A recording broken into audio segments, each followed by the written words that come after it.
സെക്രട്ടേറിയറ്റിലെ സമരപന്തലിന് മുമ്പിൽ കണിയൊരുക്കുകയാണ് ആശാ വർക്കർമാർ.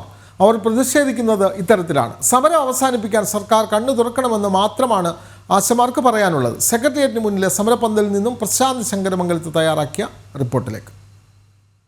സെക്രട്ടേറിയറ്റിന് മുന്നിലെ ആശമാരുടെ സമരം 64-ാം ദിവസം പിന്നിടുകയാണ്. ഇന്ന് 64-ാം ദിവസം.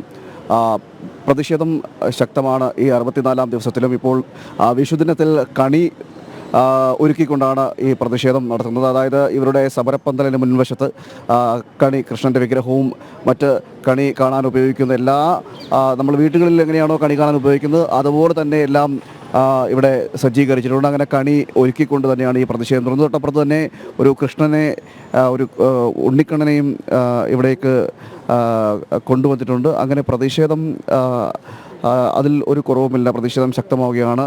ഇപ്പോൾ നിരവധി അമ്മമാർ ഈ സ്ഥലത്ത് ഇരിപ്പുണ്ട്. ഈ കേരളീയ വസ്ത്രങ്ങളെല്ലാം ധരിച്ചുകൊണ്ട് തന്നെ അമ്മമാർ ഇവിടെ ഇരിക്കുന്നുണ്ട്. അമ്മ, വിഷുദിനമാണ്. വിഷുദിനത്തിലും വീടുകളിൽ ആഘോഷിക്കേണ്ടതാണ്. എന്നാൽ ദൗർഭാഗ്യവശാൽ ഇവിടെ തന്നെ വിഷു ആഘോഷിക്കേണ്ട ഒരു അവസ്ഥയാണ് ഇപ്പോൾ ഉണ്ടായിരിക്കുന്നത്. അതിൽ വലിയ പ്രയാസമുണ്ട്. പിന്നെ ആശമാരുടെ ഒപ്പം ആയതുകൊണ്ടും നമ്മുടെ അവകാശം ആയതുകൊണ്ടും നമ്മളിവിടെ ആഘോഷിക്കുന്നു. ഇന്നലെ രാത്രി എൻ്റെ കൊച്ചുമോൻ വിളിച്ചിട്ട്, കൊച്ചുമക്കൾ വിളിച്ചിട്ട് ചോദിച്ചു, അച്ഛമ്മ ഞങ്ങൾക്ക് കയ്യിൽ പൈസ തരാം, എപ്പോൾ വരും കൈനീട്ടം തരാമെന്ന് വെച്ച്. ഞാൻ പറഞ്ഞു വരാം, ഇതൊന്ന് കഴിഞ്ഞിട്ട് മക്കളെ സമരം കഴിഞ്ഞിട്ട് വരാമെന്ന് പറഞ്ഞു.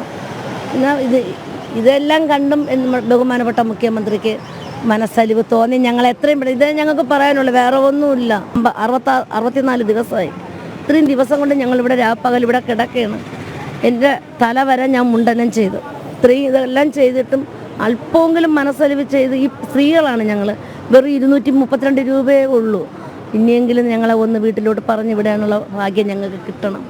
ഈ വർഷം തെരുവിൽ തന്നെയാണല്ലേ വിഷു? അതെ, ഈ വർഷം ഞങ്ങളെ വിധി തെരുവിൽ ആഘോഷിക്കാനാണ്. കാരണം എല്ലാ വർഷവും ഞങ്ങൾ കുടുംബത്ത് വീടുകളിലാണ് വിഷു ആഘോഷിക്കുന്നത്. ഈ വർഷത്തെ വിഷു ഞങ്ങളെ ഇവിടെ വെച്ച് ആഘോഷിക്കണമെന്ന് ഉള്ളൊരു വിധിയായിരിക്കും. എല്ലാ വർഷവും ഒരുപോലെ ആയിരിക്കില്ലല്ലോ. പക്ഷേ ഇപ്പം ഭയങ്കര സങ്കടമുണ്ട്. വീടുകളിൽ വിഷു ആഘോഷിച്ച് ഇരിക്കേണ്ട ഒരു ആളുകളാണ് നമ്മൾ. പക്ഷേ ഈ വർഷം ഇങ്ങനെ ആയതുകൊണ്ട് ഒരുപാട് വിഷമവും എല്ലാം ഉണ്ട്.